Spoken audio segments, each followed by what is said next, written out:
You were born on a blue day. Why is Wednesday? You were born on a Wednesday. Why is it blue? I don't know. It's always been blue for me. Something to do with how my brain is wired slightly differently, meaning that I make connections between different stimuli in a way that perhaps others don't, although you don't have to be autistic to experience days of the week or words or numbers in colours, for example. It's called synesthesia, and it's something that happens in maybe 1 in 100 people. And since writing the book, I've received much correspondence, and some of the letters and emails I've received have been from people with synesthesia, and some of them saying, yes, we understand and we agree with you, Wednesday is blue. And yeah, but there's not a general agreement. And sometimes sometimes there are people who write and are quite annoyed that Wednesdays are blue, because for them it's a different colour. Because Wednesday is white. Wednesday is white, you should know that. Okay, may I just ask you a question? This is my birth date. Yes. So what day was I born? You were born on a Thursday. That's right. And what color is a Thursday? Thursday is yellow. Yellow. Yes, like a very bitty yellow, like I'm trying to imagine how you would describe the texture. It's like a rough texture, like wood cut, but the colour is yellow. Colour is yellow. Do you then also, by coincidence, or by know how many days I am, how old? If I was born on the 1st of September 1955, and now it is the 23rd of September, I don't know. No. Anyhow, you might have to do a small test. Sure. Just to, could you say if this is a prime?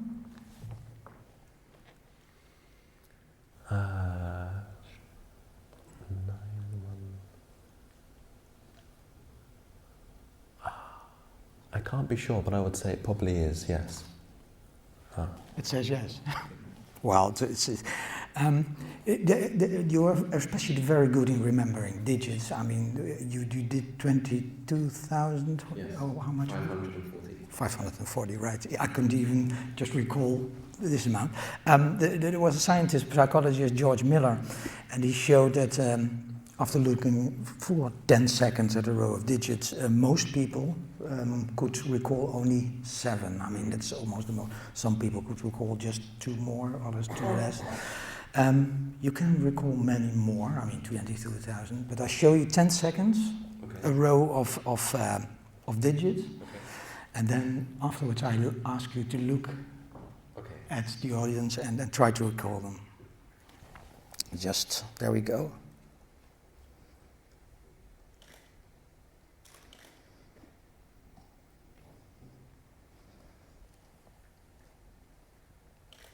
Well, it's a long 10 seconds. So would you mind turning your head and try to recall them? 2, 4, 5, 7, 6, 3, 4, 5, 3, 3, 2, 4, 7, 6, 7. That's great. And now you see them in your head. Mm-hmm. Can you recall them backwards? 7, 6, 7, 2, 3, 3, 5, 4, 3, 6.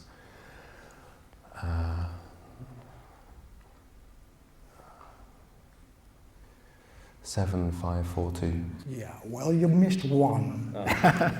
But it's amazing. I think it's amazing. Well, how do you recall them? I mean, you just see them in your head? They become colors as well, or what? Yes, and also I understand them. I mean, 2, 4, 5, 7 is almost the first 4 prime numbers. 2, 3, 5, 7.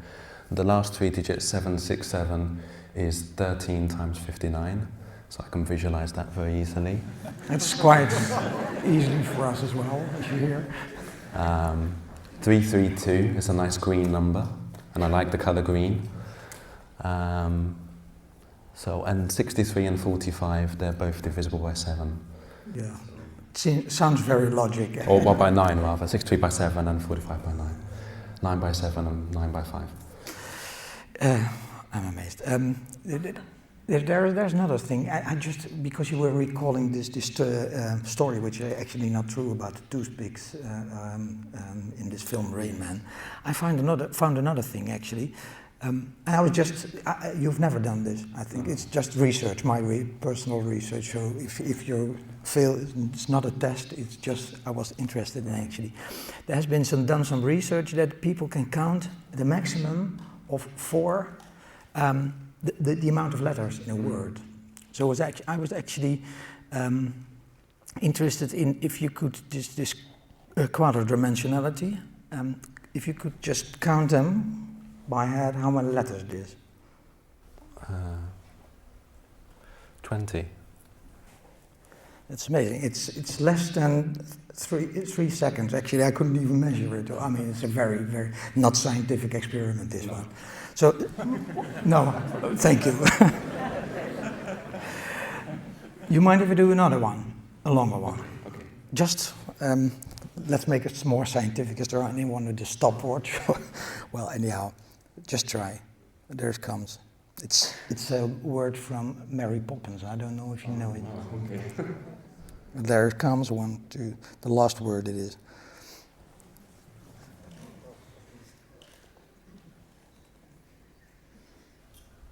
$35.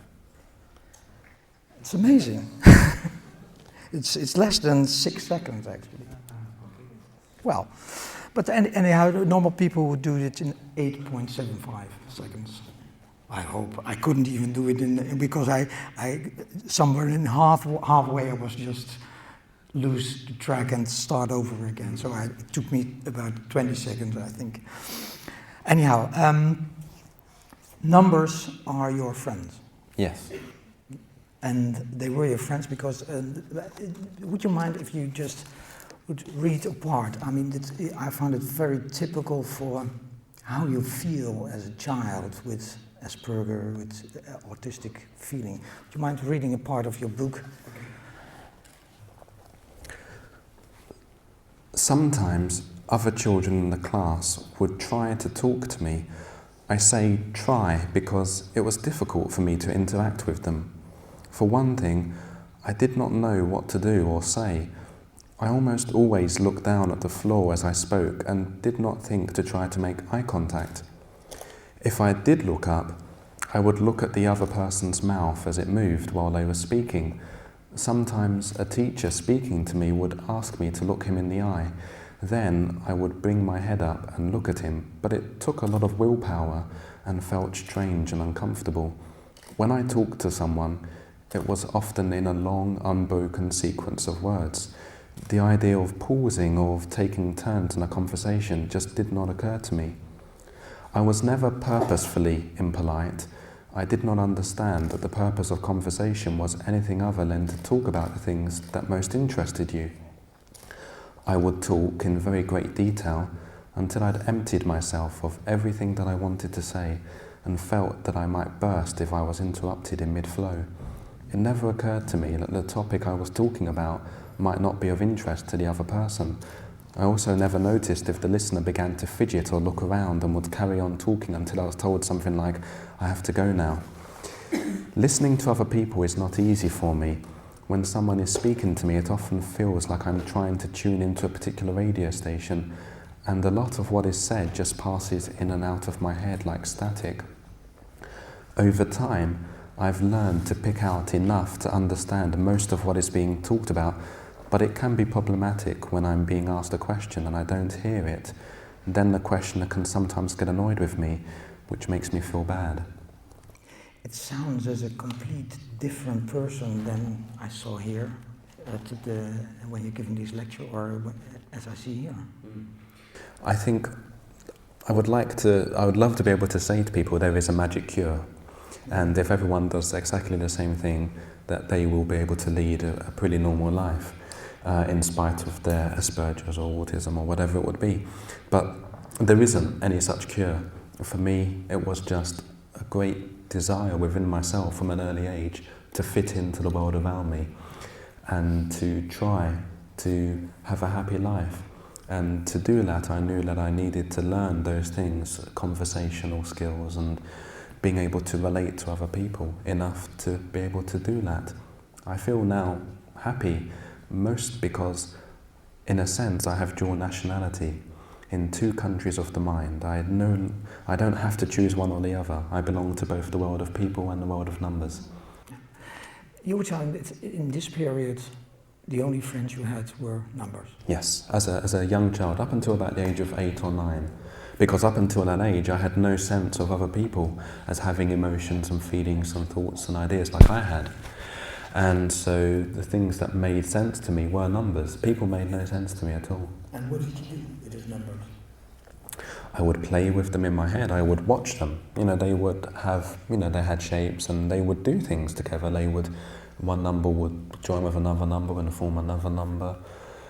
They would flow or trickle or jump or spin, and I would be fascinated by them. But you really played? Yes, essentially I played with them in the same way that children play with other children. I would play with the numbers. And it also sounds that you were sort of not able to look inside the heads of other people.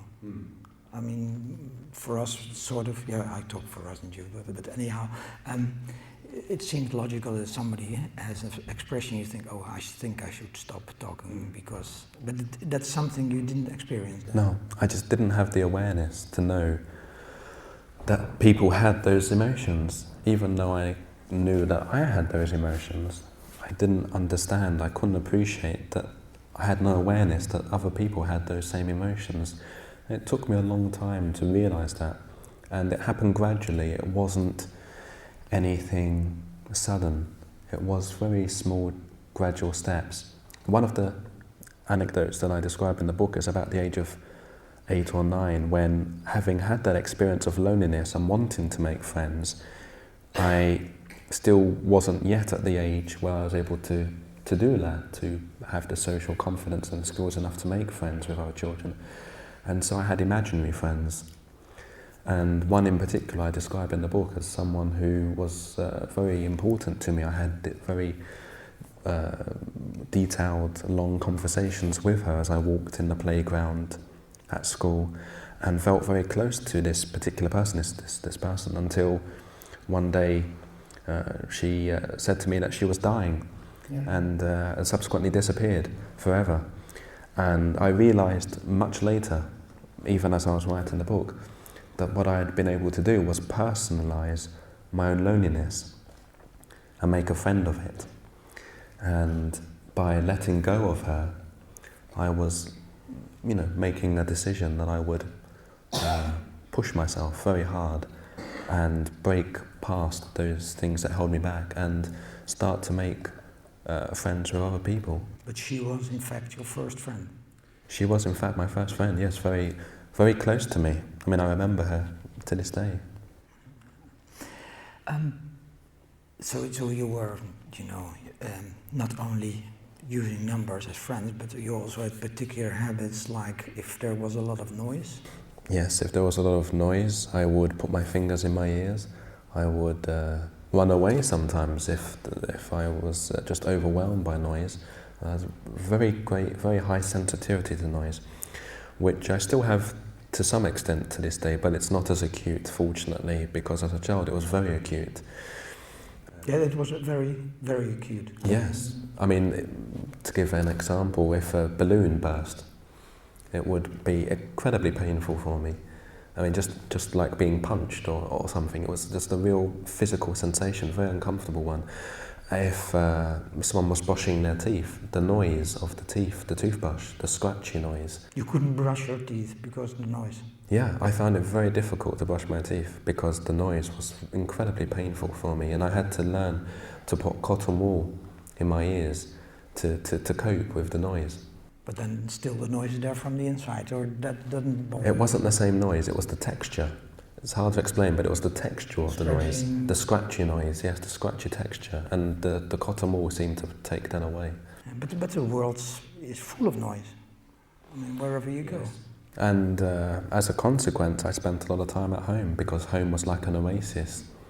And I always felt calm and comfortable there, because my family understood me and knew to make very little noise and And even to this day, I travel widely now, but very often when I go home, it's I spend a lot of time at home because I live in a part of England which is very quiet. We have fruit trees and horses nearby. I mean, it's a rural community. There aren't a lot of cars. There isn't a lot of noise.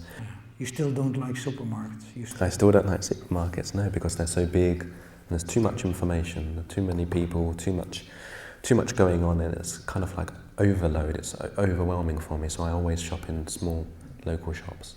You must have been teased with those things very often. Yes, I did get bullied, unfortunately, as many people get bullied when they're not like everyone else. Children have a real instinct for knowing when you're different from them, and can be incredibly cruel and vindictive as a consequence. But the thing that I think saved me was that, being so unusual, the bullies didn't really know how to tease me.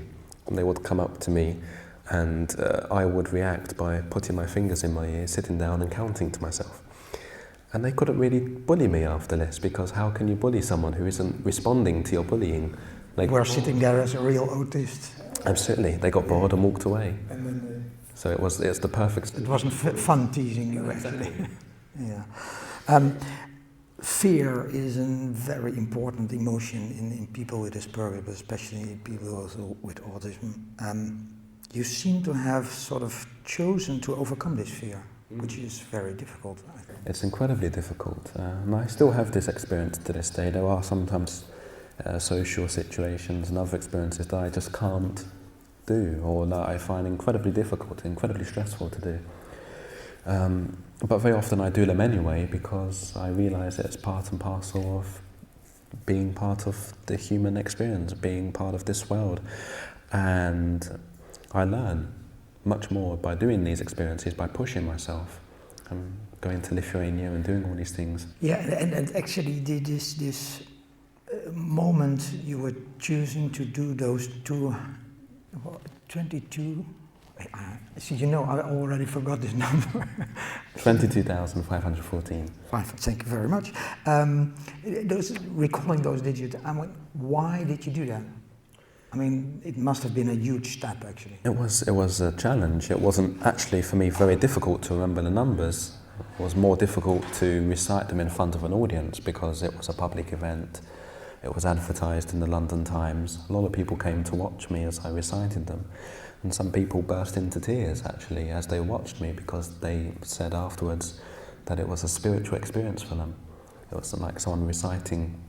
I must imagine, yes, somebody reciting so many digits, and it's almost a mantra or something. So it was a very special experience, and in a way I was bringing people into my world. For those few hours, people could feel that they were participating in something that they wouldn't otherwise have a chance to access. And but what made you do it?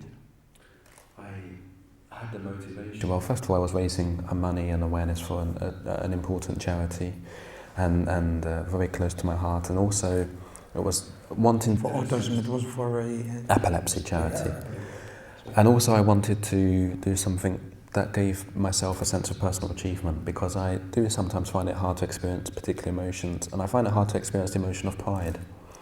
In all that I've been able to do, I find it very hard to feel proud, and I need to do something that involves numbers to give me that sense of pride. And reciting this number, which I love very much, and taking it as far as I could in the few weeks that I studied it, at the end of that, I felt pride. And I felt pride at doing that. I also felt pride at all that I'd been able to do in reaching that point in my life, because it wasn't only the recitation, it was being able to sit or stand in front of many people whilst doing that, having the social skills and the confidence enough to do that. And to have reached that point was amazing for me, and this recitation and the end of it gave me the chance to reach that point and feel that pride for the first time in my life. And then, having recited all those numbers, in my mind's eye, I turned around and I could see all of them in my head, all 22,500 digits in my head, and I waved them goodbye, because I knew that I would never do that again. I would never go to that place in my mind ever again. And it was a very emotional experience, and like climbing Mount Everest. and looking out at the top. It's interesting because you also told me that actually numbers are your friends, but you got new friends. They are still my friends, but they're not my only friends. I have many people in my life that are very close to me, that understand me. They don't play cards, they don't play chess with me, but we do other things instead, and we have a lot of fun. Let me just, because one very important thing you also stated that in your lecture is you fall in love, you get a friend, and it's a very difficult emotion. I mean, and you have to communicate, and you describe in your book the problem with it. Can you just recall that? Sure.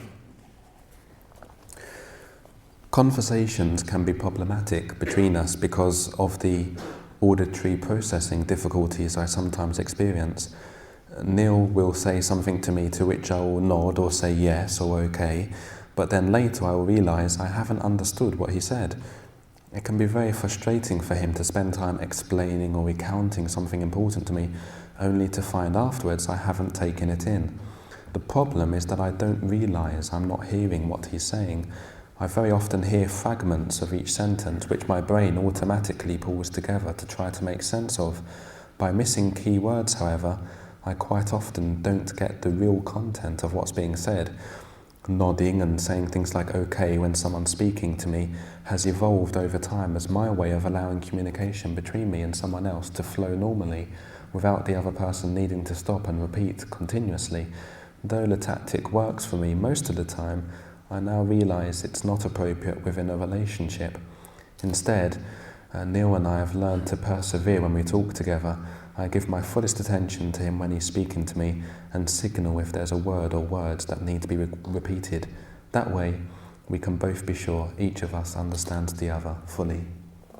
Needs a lot of patience for each other. Yes, a lot of patience, and I'm very lucky. I consider myself, in spite of all the difficulties that I've had in my life, incredibly blessed because I have someone who loves me very much. I have friends, I have family, I have a career, I have things that fill my mind and with colour and beauty and joy.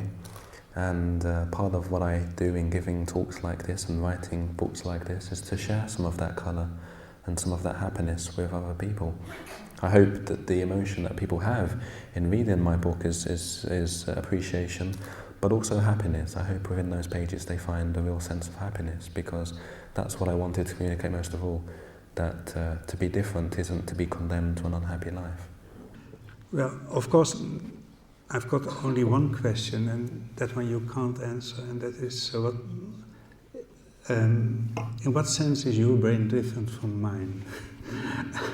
But we can just try to generalize a little bit about the ideas about autism, Asperger, and Savant syndrome. Because about your brain very little is known, if anything. And let's start at the beginning. Some 30 years ago, friends of us got a child, and it was the child was different. And after some years, the diagnosis came. It was autism, and they didn't only say it was autism, but they also said, and it is due to the type of education you are giving them. And that went back, of course, to the first description of autism by Kenner. And the fitular mother, the ice-cold mother, that was the cause of autism. What's your opinion about, let's say, the environment and autism? Well, it's a very interesting question, and it is a view that was, as you say, prevalent in the scientific community and elsewhere. Many years ago, that autism was caused by mothers who weren't emotional enough with their children, who didn't spend enough time with their child. My understanding is that science has long ago rejected this view, and that there are very many good reasons for doing so, such as the very strong evidence that autism is genetic, that occurs because of genetic reasons. long before the child is actually born, even whilst it's still in the womb.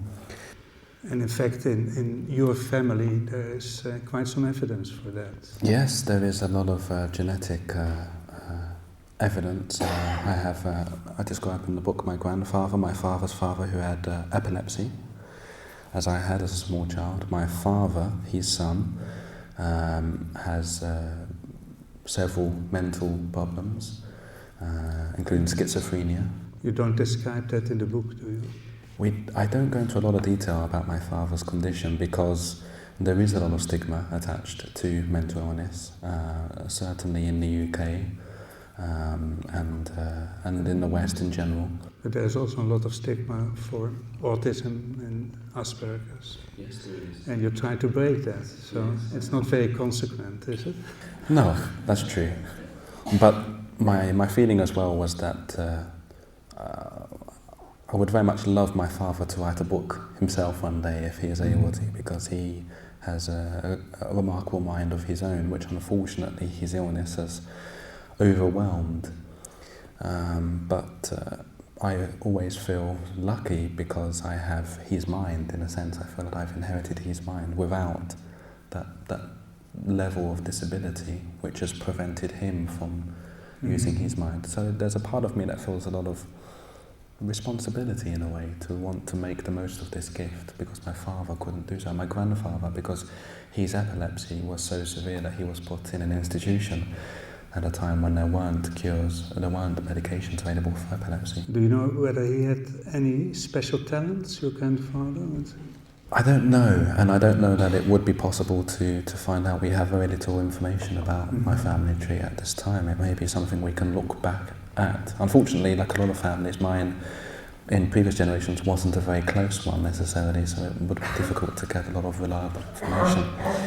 And then there's your brother, Stephen. Yes, I have a younger brother who also has a diagnosis of Asperger's, and he also has this ability to see colours and different things. His love is music, and he's taught himself to play various instruments. And so when he plays music to himself, if he feels happy doing so, he'll see the colour orange, and then he knows he's really happy. So there is definitely this genetic link. It's all in the male line. It's all in the male line. There's no instance of it at all. And I have 5 sisters, and they're all very smart, and they're certainly very, very gifted in some sense, but none of them have any sort of condition relating to the brain. Savant syndrome is 6 times more prevalent in males than in females, and autism 4 times. So it's there's something in testosterone which is influencing brain development in this way. And in Cambridge, in Oxford, Baron Cohen even says that you can consider autism to be an extreme form of male development, being focused and not very social. I recognize that. Many men do recognize that. And then you said it already, a genetic component is very important both for autism and for the Savant syndrome. Do you have any idea about your genetic makeup? Have you ever collaborated in genetic research in order to find out which small alterations in DNA might be responsible for your gifts? I haven't yet, no. I think I would need to persuade some of my other family members. I think it would be best if as a family we were to do those tests, and I think that will take a bit of persuasion, because a lot of people, when you say to them, the scientists want to take some of your DNA, and their immediate reaction is, oh, I don't know, my DNA is my DNA, I don't want to give it away. So, but yes, hopefully in the future we will be able to do those tests as well. So we had the genetic component and not the mother. Birth was normal. And then after that, at the age of 3, you got epileptic problems. for 3 years. Yes, for 2 or 3 years. Yeah. I had very severe seizures, which my father recognised because his father, as I mentioned, had had epilepsy. And so his reactions basically saved my life because he reacted very quickly, was able to take me to the hospital. And they resuscitated me because one of the seizures was status epilepticus, which is where the seizure is prolonged, it doesn't stop. Most seizures only occur for a few minutes, but this one just went on, and had it not been for medical intervention very quickly, I would have. I'd already stopped breathing, so I would have unfortunately died. So I find it quite difficult if someone touches me lightly, if someone strokes me, or if someone brushes past me, then that can be uncomfortable. Whereas if I hold someone's hand, if someone holds me or I hold them, if there's a pressure applied, then it's comforting. It's the opposite reaction. And I have been told, you can tell me whether this is correct or not, that it's because of the brain and the fact that if you stroke someone's skin lightly, it's a different part of the brain that's activated to if you squeeze them. Yeah. And for an autistic person, the squeezing motion is comforting, but the delicate touch is uncomfortable. You told in your book that you had the temporal lobe epilepsia, and also that quite a number of famous people had the same story. Dostoevsky, you mentioned in your book, as somebody who was writing about the details of the experience. You also told in your book that you became religious. Are you the only one in the family? Yes, I didn't. I should make it clear that I became religious quite recently, about 5 years ago. I'm a Christian, and it's another thing that people are often surprised about, that an autistic person can believe in something that you can't see or touch or understand in that very tangible way. And I am the only one in the family. My parents aren't religious, nor are my brothers and sisters. It's possible that my brain has played a role in why I've become religious, although obviously I can't know that for sure myself, and I think it would be hard to test in any event. I read many books when I was growing up by an author in England, an English author called Chesterton, G.K. Chesterton, who's quite famous in Britain, who, reading about his life, may also have been on the autistic spectrum himself. He had a very unusual life, was a very talented man, had an amazing mind, amazing memory for details, and wrote about his own journey into faith, and also coming from a family which didn't have any religion, and finding a belief in God, and reading all of this in the way that he wrote it was something that allowed me over many years to reach a point where I said, yes, I can see this, I can understand it. Mm-hmm. And how do you envisage God? I like the concept in Christianity, which is of God as made out of relationship. He is the living and breathing relationship. Christians talk about the Trinity, the Father, Son and the Spirit. And I think of God as relationship, as love. I mean, the Bible says that God is love. But do you envisage him as a person, or? Well, of course, as a Christian, I understand Jesus as having, as being God, as having lived a human life, as both man and God simultaneously. But primarily, I understand God as love, and as love being the most important thing. And so, for me, to love somebody and to be loved is much more important than being good at exams or being good at numbers or chess or something. To love is, I think, the test of being human. If you live your life and you ask yourself, will the world miss me? Will people shed a tear when I pass away? Then I think that's a very good way of evaluating the life that you're living. Does he have a color? God, the word God has a colour, yes. It's a green colour. Green? Yes. But God himself I would picture as kind of like the number one, maybe, which is a beautiful, bright light, shining light, just full of every colour. Is it correct that the smallest numbers have the brightest appearance?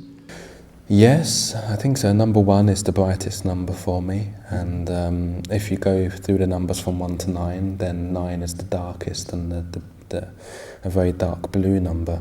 It's also a pretty huge number. When I meet somebody who's very tall, for example, I will immediately recognise the number 9. Yes, this morning. Yes, this morning we met a photographer who was very tall, and I immediately said, "Oh, you're the number 9." What number am I today? Because of the stripes in your clothing, you're the number 252. What number am I? But you look, the number 8, I would say, the number 8, because the number 8 is blue and you're wearing blue, and it also has lots of round circles in it, and you've been moving around a lot today, you've been very busy, and it's like a very busy number, the number 8. That's right.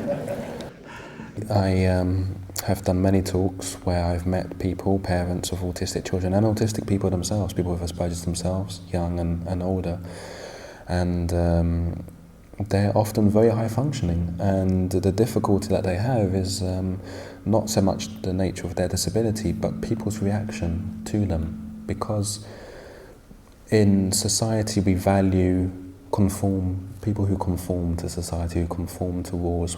Our brains are wired, our brains evolve over time to be most comfortable with things happening in a very particular way, and when people break those norms, then people can have prejudice against them. And you have to be at time in your job, isn't it?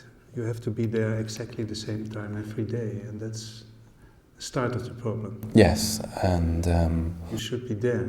yes, exactly. It's very difficult for people with Asperger's to fit into society for those reasons, but it is possible, as I show and as others I'm sure have shown and will continue to show in the future, that people with autism want to be part of society, very keenly feel the need to belong to society and to contribute to it. And if you give them the chance, then they will do amazing things. And it's not only in intellectual areas, but in others as well. You will have autistic athletes, because if you give an autistic person a javelin, for example, and ask them to throw it as far as they can, you can be sure that with enough practice they will throw it far, because they will persevere and persevere and practice and practice. They will understand the exact dynamics of how to throw a javelin and how to move their body in just such a way. And you will have an Olympic champion one day if you give them the javelin in the first place. Yeah, that's one of the things that is said about savant talents, that part of it is the practicing, continuous practicing from childhood onwards. Do you feel that's an important part of your talent too? Yes, it's not conscious practicing specifically. I mean, you feel better when you do it, isn't it? Yes, exactly. And so it's something I enjoy doing, and it's something I'm more likely to do because I enjoy doing it. Because when I look at numbers, as I looked at those numbers earlier, I enjoy looking at them. I get like a pins and needles, we say in English, sort of excitement from looking at the numbers, and the same with words as well, with language, when I look at a new language. And you still feel that you are improving your capabilities? Yes, I think I am, and I think what's also interesting is I'm diversifying. I'm able to do other things, so I've been able to paint. I did a painting which people have bought prints of through my website. What are you painting? The number pi, because I see it as a landscape, and I've painted the first 20 digits of pi as a landscape as I see it in my head. And I also write poetry, which again people are often surprised by, the idea that someone with autism can write poetry, but I write poetry, and people have told me I write good poetry.